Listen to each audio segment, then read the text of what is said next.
야, 있잖아. 통계에 따르면 셋 중 하나는 금리가 내려가면 달러는 당연히 휴지 조각이 될 거라고 생각한대. 난 아닌데? 나도 아닌데?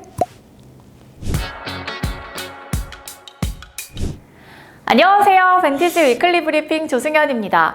여러분 새해 복 많이 받으시고 올 한 해도 건강하시고 원하시는 일 다 이루시길 바라겠습니다. 오늘은 25년 마지막 연준 금리 인하 이후 시장의 반응과 차기 연준 의장에 따라 26년 투자 환경이 어떻게 달라질지 투자자의 시선에서 제가 정리해서 알려드리겠습니다. 그리고 미국 경제의 키를 쥔 건 연준 의장이지만 내 자산은 내가 직접 관리하고 불려나가야 하잖아요. 신년을 맞아서 여러분의 재테크 계획에 힘을 보태고자 오직 1월에만 만날 수 있는 1,500달러, 한화 약 220만 원의 에너지 캐시백 프로모션을 준비했습니다. 새해 재테크의 시작을 저희 벤티지와 함께 기분 좋게 출발해보시는 건 어떨까요? 자세한 내용은 영상 마지막 부분에서 알려드릴 테니까요. 오늘도 끝까지 함께 해주세요. 요즘 시장을 보고 있으면 왠지 모르게 고개가 갸웃해지는 분들 많으실 것 같아요. 분명 지금까지 알고 있었던 시장은 이런 모습이 아니어야 하거든요. 우리가 익숙한 공식은 이렇습니다. 연준이 금리를 내리면 달러는 약해지고 달러가 약해지면 금은 오르고 그 결과 주식시장은 랠리를 펼친다. 그런데 지금 시장은 이 공식대로 움직이지 않고 있습니다. 달러는 쉽게 무너지지 않았고 금은 폭등하지 않았고 시장은 환호 대신 조심스럽게 숨을 고르고 있습니다. 이건 단순한 변덕이 아닙니다. 이 흐름의 중심에는 하나의 아주 중요한 변수가 자리하고 있거든요. 바로 차기 연준 의장입니다. 연준은 분명 금리를 내렸습니다. 2025년 12월 10일 연방준비제도 FOMC에서 기준금리를 0.25%포인트 인하해서 3.5에서 3.75% 범위로 낮췄습니다. 1년 사이 동안 세 번째 연속 인하인 거죠. 이 수치만 보면 완화 사이클이 본격적으로 시작된 것처럼 보입니다. 실제로 월스트리트 저널도 이번 결정을 명확한 완화 신호라고 표현했습니다. 하지만 연준은 아주 중요한 한 문장을 함께 남겼는데요. 추가적인 금리 인하는 자동적으로 이어지지 않을 수 있다. 이 문장 하나 때문에 시장은 이렇게 받아들였습니다. 완화는 시작됐지만 그 속도와 방향은 아직 정해지지 않았구나. 그럼 그 방향을 정하게 될 사람인 다음 연준 의장이 어떤 기준으로 내릴지가 훨씬 중요해졌다는 뜻입니다. 그래서 달러는 쉽게 무너지지 않았고요. 많은 분들이 금리를 내렸는데 왜 달러가 버티지? 라고 생각하실 수 있습니다. 하지만 지금의 달러는 달러 자체보다 연준이 얼마나 확신을 가지고 있느냐에 반응하고 있습니다. 만약 연준이 앞으로도 계속 금리를 내릴 것이다 라고 명확하게 말했다면 달러는 이미 약세로 방향을 잡았을 것 같아요. 하지만 연준은 일단은 멈추고 데이터를 더 보겠다라는 태도를 선택했습니다. 그 결과 달러는 한 방향으로 움직이지 못하고 방향성은 약해진 채 변동성만 커진 상태로 들어갔습니다. 여기서 투자자분들이 봐야 할 체크포인트가 하나 있습니다. 바로 미 국채 2년물 금리입니다. 지금 시장은 연준의 발언보다 미 국채 2년물 금리를 더 주의 깊게 보고 있습니다. 이 2년물 금리는 연준의 단기적인 정책 전망을 가장 민감하게 반영하는 지표인데요. 2년물 금리가 내려가면 시장은 추가 인하 가능성을 신뢰하기 시작한 것이고 반대로 2년물 금리가 버티거나 오르면 이번 인하가 마지막일 수도 있다는 해석이 강해집니다.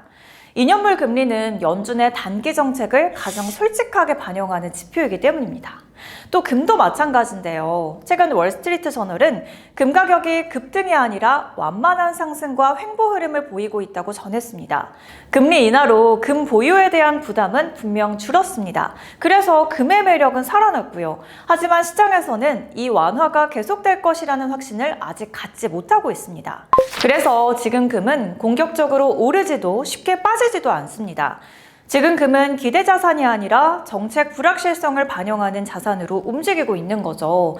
그리고 이 불확실성의 중심에 다시 한번 등장하는 질문이 있습니다. 앞으로 연준을 누가 이끌 것인가? 전 세계 1,000만 투자자가 사용하는 해외 거래소 벤티지 마켓. 지금 가입하면 연 13% 이자 지급 이벤트와 크레딧 보너스가 제공됩니다. 유튜브 프로필 설명칸에 있는 벤티지 마켓 등록하기를 통해 단 10초 만에 가입하세요. 차기 연준 의장은 단순한 인사 문제가 아니죠. 그 인물이 어떤 위기를 겪어왔고 어떤 판단을 해왔는지가 2026년 금융 환경의 성격을 결정하게 됩니다. 첫 번째 후보는 정책 메시지가 가장 일관된 인물 크리스토퍼 월러입니다. 현직 연준 이사로 연준 내부에서 이론과 데이터에 가장 충실한 인물로 평가받고 있습니다. 월러는 연준에 오기 전에 세인트루이스 연은의 수석 이코노미스트로 활동하면서 미국에서 가장 신뢰받는 경제 데이터 플랫폼인 프레드 시스템을 확장하는 데 핵심적인 역할을 했던 인물입니다. 학자 출신이지만 정책 결정에서는 현실과 시장 반응을 함께 보는 인물로 알려져 있습니다. 실제로 인플레이션이 정점에 도달했다고 판단했을 때 연준 내부에서 완화 전환 가능성을 가장 먼저 언급한 인사 중에 한 명이 바로 월러였고요. 만약에 월러가 연준을 이끈다면 정책은 급하진 않지만 논리적으로 그리고 일관되게 진행될 가능성이 큽니다. 금리 인하는 점진적으로 이어지고 달러에는 중기적인 약세 압력, 주식과 금에는 상대적으로 안정적인 환경이 만들어질 수 있습니다. 시장이 가장 편안하게 생각하는 예측 가능한 연준 시나리오입니다. 그리고 두 번째 후보는 인플레이션에 가장 경계심이 강한 인물, 케빈 워시입니다. 워시는 2006년 30대 후반의 나이에 연준 이사로 임명된 당시 최연소 연준 이사였습니다. 그리고 2008년 글로벌 금융위기 당시 연준을 대표해서 G20과 국제금융당국을 직접 상대하며 위기 대응의 최전선에 있었던 인물입니다. 이 경험은 워시를 위기에는 단호하지만 완화에는 매우 신중한 인물로 만들었습니다. 워시는 이후 여러 차례 인플레이션을 과소평가하는 대가는 반드시 더 크게 돌아온다고 강조해왔습니다. 만약에 워시가 연준 의장이 된다면 금리 인하는 시장 기대보다 느리고 보수적으로 진행될 가능성이 큽니다. 그렇게 되면 달러는 다시 힘을 얻을 수 있고 시장은 안정되지만 상승 탄력은 제한되는 환경이 되겠죠. 안정은 있지만 환호는 없는 시장에 가깝습니다. 마지막 후보는 예측 가능성보다 변수로 인식되는 인물 케빈 해시드입니다. 해시드는 연준 내부 인사라기보다는 백악관 경제정책의 얼굴이었던 인물이거든요.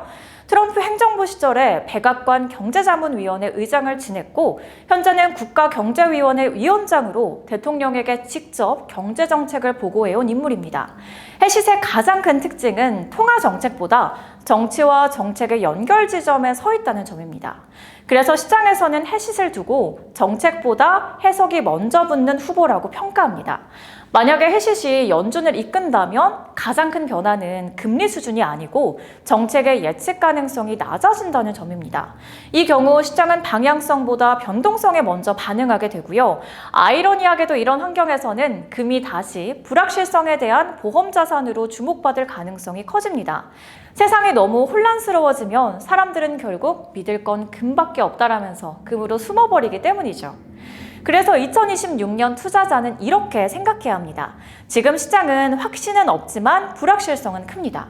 이 말은 한 방향에 베팅하는 싸움이 아니라 어떤 연준이 와도 끝까지 버틸 수 있는 구조를 만드는 싸움이라는 뜻입니다. 주식은 분할로 접근하고 금은 버리지 말고 유지하고 현금은 기회를 위한 무기로 남겨두는 것. 이게 지금 시장이 요구하는 균형입니다. 오늘 내용 정리하면서 마무리해보겠습니다. 앞서 연준은 금리를 내렸지만 우리에게 확신을 주지는 않았습니다. 그래서 달러와 금은 방향이 아니라 연준의 망설임을 반영하고 있고요.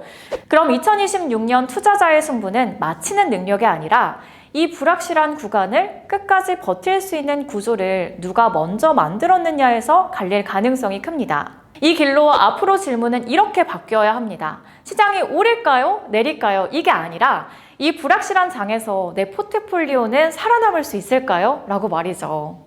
이렇게 불확실성이 큰 시장에서의 생존 전략은 현금이라는 무기를 든든하게 확보하는 것일 텐데요. 마침 여러분의 포트폴리오에 이 무기를 더할 수 있는 기회가 있어서 제가 소개해 드리려고 합니다. 거래만 해도 1,500달러, 하나 약 220만 원을 받을 수 있는 벤티지의 에너지 캐시백 프로모션인데요.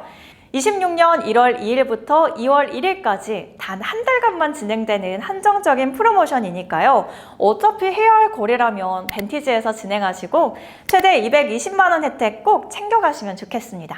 자세한 참여 방법은 영상 하단 고정 댓글에서 지금 바로 확인하실 수 있습니다. 오늘 벤티지 브리핑에서는 금리 인하로 인한 시장의 대응 방향과 연준 의장 후보에 대해서 구체적으로 살펴봤는데요.